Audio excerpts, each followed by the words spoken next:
Good morning, student. Class 9th, Chapter 2, Physical Features of India। और इस chapter में हम हिमालयाज़ के ऊपर की पूरी रेंज पढ़ चुके हैं। बची है हमारी Aravalli range, Vindhya range and Satpura range. Page number आपके 10 पर उसका पूरा सिस्टम है। हम उसके बारे में थोड़ा सा डिटेल में पढ़ेंगे। बात करते हैं अरावली माउंटेन्स की, अरावली रेंज की। ठीक है, तो ये है हमारी पूरी अरावली रेंज।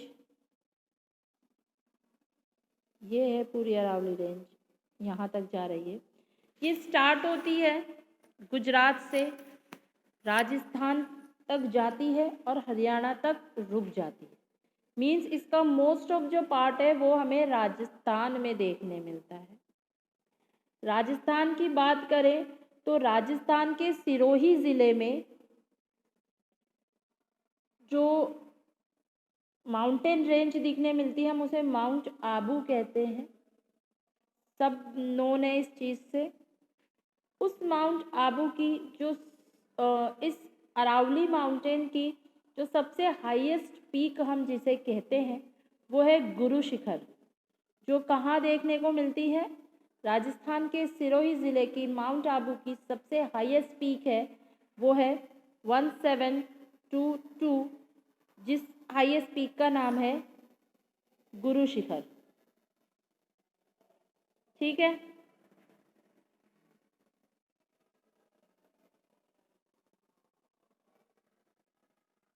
ये तो हुई अरावली रेंज की बात। ठीक है, अब अरावली रेंज में और भी, क्योंकि ये बहुत बड़ी रेंज है और इसमें हमें बहुत सारी जगह, और हमने क्या कहा, इसका more than part lies in the Rajasthan. ठीक है, तो इस अरावली माउंटेन में राजस्थान में, अकेले राजस्थान में बहुत सारे माउंटेन्स के अलग अलग नेम है। देखो, अलग अलग डिस्ट्रिक्ट में अलग अलग नेम है। उदयपुर में जिसका पार्ट है उसे जग्गा माउंटेन कहा जाता है। अलवर में हर्षनाथ माउंटेन है। दिल्ली में जिसका थोड़ा सा पार्ट जाता है वहाँ दिल्ली माउंटेन कहा जाता है। रायशेला माउंटेन है रेड फोर्ट की तरफ। सर पीक है, अचलगढ़ है, सिरोही डिस्ट्रिक्ट में है ये भी। दिलवाड़ा है, ये भी सिरोही, सेम सिरोही डिस्ट्रिक्ट में है, जहाँ पर जैन टेम्पल है। दिलवाड़ा टेम्पल है ना, जैन टेम्पल, तो माउंटेन का नाम भी यही है। रघुनाथगढ़ है, वो भी राजस्थान के सीकर ज़िले में है। ठीक है, और इस अरावली माउंटेन से ही उदयपुर, अलवर, रायशेला, यहाँ से सबसे ज़्यादा जो माइनिंग के थ्रू चीज़ें निकलती वो है सीसा, कॉपर, जस्ता। ये भी समझ लो। अब आगे बात करते हैं विंध्यास रेंज की। दिख रहा है आपको आपका विंध्य रेंज? ये रहा विंध्य रेंज। थोड़ा सा और आगे बढ़ा लो। विंध्य रेंज स्टार्ट होता है गुजरात से, आगे बढ़ता है एमपी में, मध्य प्रदेश में, यूपी और बिहार तक टच होता है। इसका मोस्ट ऑफ पार्ट लाइज होता है मध्य प्रदेश में, यानी इसका सबसे बड़ा विंध्य रेंज का पार्ट मध्य प्रदेश में आता है। तो मध्य प्रदेश में जब ये आता है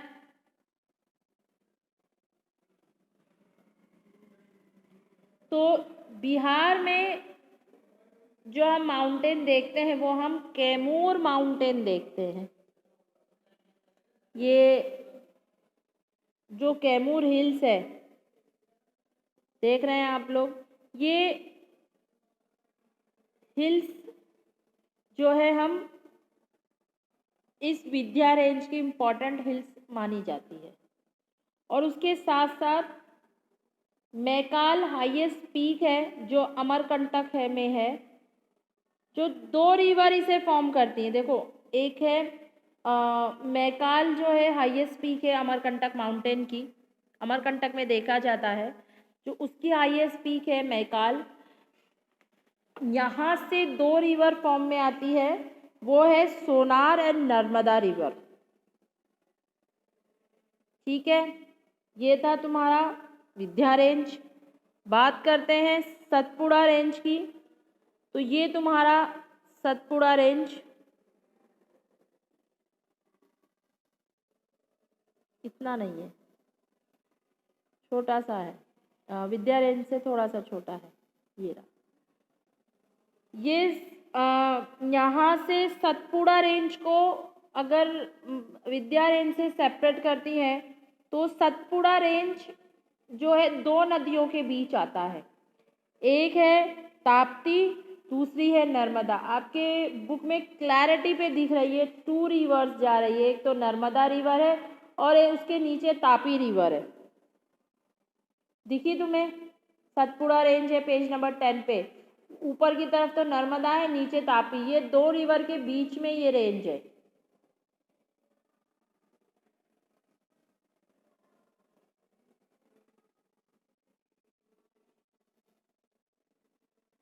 दिख गई ना? इस सतपुड़ा रेंज में हमें राजपीपला माउंटेन देखने को मिलता है, धूपगढ़ माउंटेन देखने मिलता है, पंचमानी नगर माउंटेन देखने मिलता है, और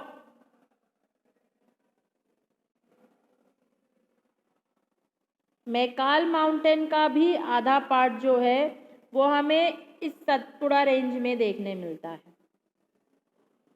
आगे बात करते हैं, अगर हम गुजरात की बात करें, गुजरात से 2 माउंटेन्स रेंज स्टार्ट होती है, तो उसका जो हिस्सा है तो वो गुजरात में देखो, उन माउंटेन्स को हम कच्छ के माउंटेन्स कहते हैं, क्योंकि वो कच्छ जो है वहाँ माउंटेन एरिया है। तो कच्छ में जो माउंटेन है, उस माउंटेन, कच्छ माउंटेन की सबसे हाईएस्ट पीक होती है ब्लैक हिल्स है, मांडव माउंटेन्स वहीं देखा जाता है।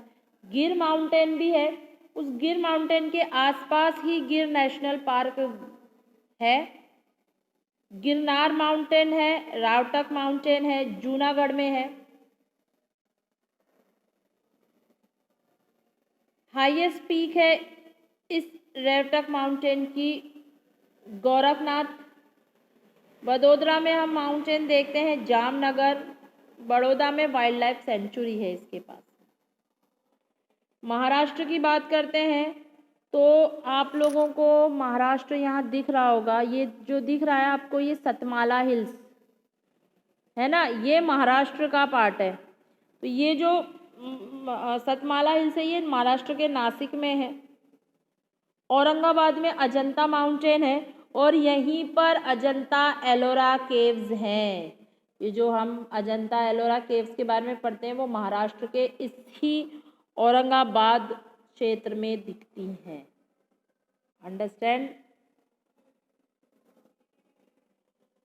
ये तुम्हारा माउंटेन्स रेंज क्लियर हुआ। अब आओ नॉर्दर्न प्लेन्स की तरफ। भाई नॉर्दर्न प्लेन्स कैसे हुए? बहुत कुछ पढ़ना है।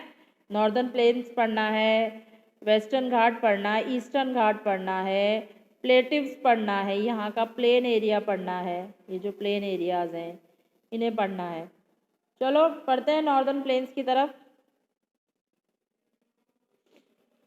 The northern plain has been formed by the interplay of the 3 major river systems, namely the Indus, the Ganga and the Brahmaputra, along with their tributaries. This plain is formed of alluvial soil. The deposition of alluvium is a vast basin lying at the foothills of the Himalaya. Over millions of years form these fertile plains. पहली बात तो ये बताओ कि plain areas कैसे form में आते हैं, तुम्हारी बुक में लिखा है। और ये प्लेन एरियाज कैसे फॉर्म में आते हैं? मिलियन ईयर्स की प्रोसेस के बाद ये फॉर्म में आते हैं। और ये प्रोसेस क्या है? जब रिवर्स अपने साथ बहती हुई, जब रिवर्स फ्लो करती हैं तो अपने साथ बहुत सारे डिपोजिशन लेकर आती हैं, सिल्ट्स लेकर आती हैं, बहुत सारे पार्टिकल्स लाती हैं। वो पार्टिकल्स वो जब मूव करती हुई ऊपर से नीचे आती हैं और जब उनकी प्रोसेस, जो उनकी स्पीड है वो कम हो जाती है, तो वो पार्टिकल्स को वहीं छोड़ देती हैं और आगे की तरफ मूव कर जाती हैं। तो ये धीरे धीरे बहुत प्रोसेस के बाद ये जो इनके डिपोजिशंस थे, ये जब जमते जमते ठहरते ठहरते ठहरते ठहरते एक वास्ट एरिया क्रिएट हो गया, बन गई एक जगह जिसको हम नॉर्दर्न प्लेन्स कहते हैं। नॉर्दर्न इसलिए कहते हैं क्योंकि नॉर्थ में है। प्लेन्स, रिवर्स के फॉर्मेशन से प्लेन्स बने, हमने नहीं बनाए बुलडोजर चलाकर। ये एक रिवर्स के फॉर्मेशन और काफ़ी मिलियन ईयर्स की प्रोसेस के बाद ये फॉर्मेशन हुआ है। अंडरस्टैंड? 7 लाख स्क्वायर किलोमीटर है प्लेन्स का, 2400 किलोमीटर लॉन्ग है, 320 किलोमीटर ब्रॉड है। अगर हम एरिया बात करें तो it's spread over an area of 7 lakh square kilometre. अगर हम देखें तो 7 लाख स्क्वायर किलोमीटर तक फैला हुआ है। लंबाई कितनी है? लेंथ है 2400 किलोमीटर एंड 240 to 320 ब्रॉड है, चौड़ाई है इसकी। It is a densely populated physiographic division with a rich soil cover combined with adequate water supply and favorable climate. It is agriculture या very productive part of India. Simple है ना, agriculture बहुत best होता है, transportation के लिए best है। Plain areas हमेशा पॉपुलेटेड नजर आते हैं क्योंकि ये क्लाइमेट, यहाँ का टेम्परेचर और इवन रहने के लिए जो सिस्टमेटिक लाइफ चाहिए वो प्लेन एरियाज पे ज़्यादा होती है। The rivers coming from northern mountains are involve in depositional work. अच्छा, हम जो नॉर्दर्न प्लेन्स देख रहे हैं ना, वो 3 रिवर्स की वजह से देख रहे हैं, Indus, Ganga and Brahmaputra. Indus reverse भाई कहाँ है? ये हमारी इंडस रिवर है, ये वाली रिवर, ये जो रिवर है ना, ये इंडस रिवर है। ये जो रिवर है ये वाली, ये हमारी गंगा रिवर है। ब्रह्मपुत्र रिवर, ये रही हमारी ब्रह्मपुत्र रिवर, ये रही हमारी ब्रह्मपुत्र रिवर। ये ब्रह्मपुत्र रिवर ये अरुणाचल प्रदेश से एंट्री करती है, ठीक है। तो ये 3 रिवर्स की वजह से नॉर्दर्न प्लेन्स फॉर्म में आए हैं। The velocity of river decrease which result in the formation of riverine island. River in the riverine islands के बारे में, the rivers coming from northern mountains are involved in the depositional work in the lower course due to gentle slope. The velocity of river decrease which result in the formation of riverine island. हमें reverse के बीच में छोटे छोटे islands नजर आते हैं, वो क्या है? रिवर्स जब फ्लो करके आती है, सेम डिपोजिशनल वेस्ट अपने छोड़ती हुई जाती है और फिर आगे बढ़ जाती हैं, लेकिन वो उसी रास्ते से आती है और उसी रास्ते से जाती हैं। तो बीच का जो हिस्सा बन रहा है, जो बीच का जो प्लेन, जो लैंड देखने को मिलता है, उसे हम रिवराइन आइलैंड करते हैं क्योंकि ये इसके लोअर कोर्स पे ये जो देखो, हम प्लेन नहीं कह सकते उसको, क्योंकि रिवर्स जो है उसके 3 कोर्स होते हैं। ये तुम्हारा ड्रेनेज चैप्टर कट हो गया, लेकिन तुमने 7th में पढ़ा है upper course, middle course and lower course. तो लोअर कोर्स पे जब रिवर की प्रेशर डिक्रीज होता है तो ये डिपोजिशन जब छोड़ देती है तो इसे हम रिवराइन आइलैंड कहते हैं। The river in the lower course split numerous channels due to the deposition of these channels are known as distributaries. जब रिवर, देखो यहाँ से समझा देती हूँ, ये रिवर है, ये गंगा के साथ यहाँ यमुना मिल रही है, ठीक है। यहाँ जब आ रही है, यहाँ आने के बाद जब ये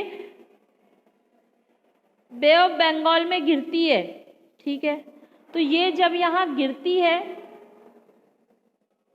तो ये रिवर, क्योंकि बहुत सारी रिवर मिलकर गिरती है, ठीक है, ये सेपरेट हो जाती है क्योंकि जिसको जैसे रास्ता मिलता है पानी को, वो रिवर उस तरह से गिरेगी।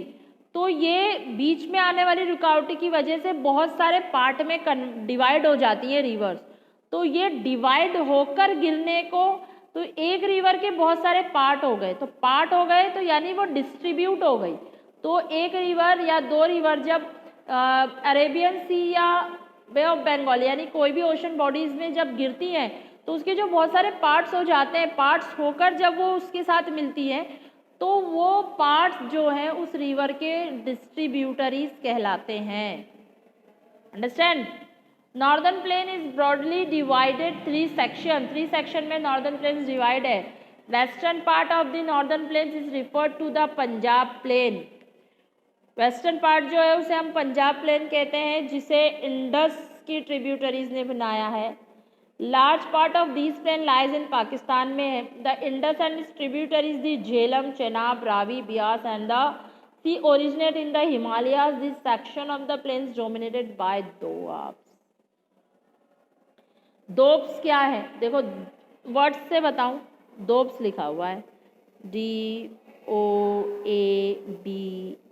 वर्ड्स से हमेशा कहती हूँ वर्ड्स में ही मीनिंग्स होते हैं।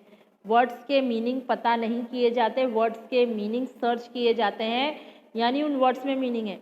दो, टू, आप्स, आप्स मतलब पानी, दो पानी।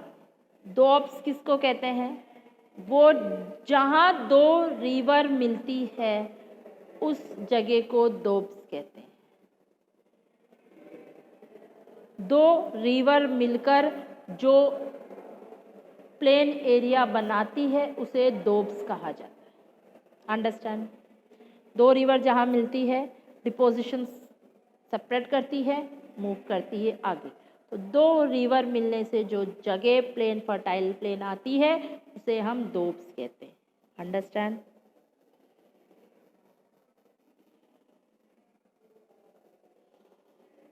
नेक्स्ट आगे चलते हैं। The Ganga plain extend between the Ghaggar and Teesta river. देखो तुम्हें रिवर्स देखना है ना बच्चा party,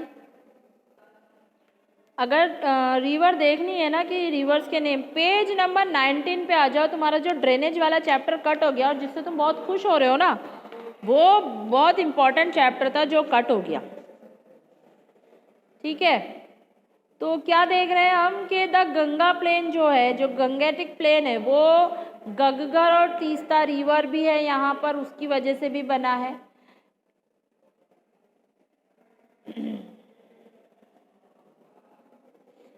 It is spread over the state North India, Haryana, Delhi, UP, Bihar, part of Jharkhand, West Bengal and eastern particular in Assam lies Brahmaputra plain। तो ये areas in reverse की वजह से ये सारे एरियाज बने हैं। असम जो है वो ब्रह्मपुत्र की वजह से, असम का जो पार्ट है वो ब्रह्मपुत्र की वजह से बना है। The northern plains are generally described as a flattened with no variation in its relief. It is not true. These vast plains also have diverse relief features. According to the variation in the relief feature, the northern plains can be divided into 4 regions. The rivers, after descending from the mountain, deposits pebbles in a narrow belt about 8 to 60 km with laying parallel slope of the Shivalik. It's known as Bhabar. All these streams disappear in the Bhabar belt. South of these belt, the stream rivers are remerge and recreate a wet, swampy and marshy region known as Terai. This was a thickly forested region full of wildlife. The forests have been cleared to create agricultural land and to settle migrants from Pakistan after partition. Locate Dudhwa National Park in regions। देखो simply बताऊं, ये क्या कहने की कोशिश कर रहे हैं कि रिवर्स प्लेन एरियाज जो हैं पूरे प्लेन नहीं हैं।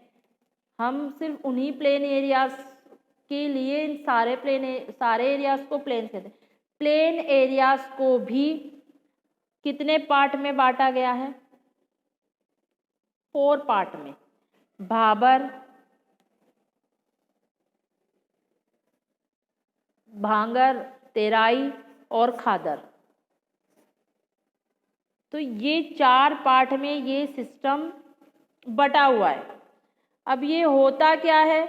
भाबर क्या होता है, भांगर क्या होता है, तेराई क्या होता है, भांगर क्या होता है, तो ये चीज़ें तुम्हें मैप के साथ नेक्स्ट वीडियो में पढ़ाऊंगी बेटा। ओके,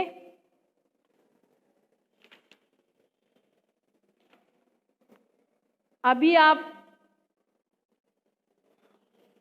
आज के लिए फिर काफ़ी है इतना ही। नेक्स्ट वीडियो में आपको भाबर भांगर विथ मैप विथ चार्ट के अकॉर्डिंग समझाऊंगी कि होता क्या है। ये ड्रेनेज चैप्टर बहुत गलत कट हो गया आपकी बुक में से। आज के लिए इतना ही। Thank you.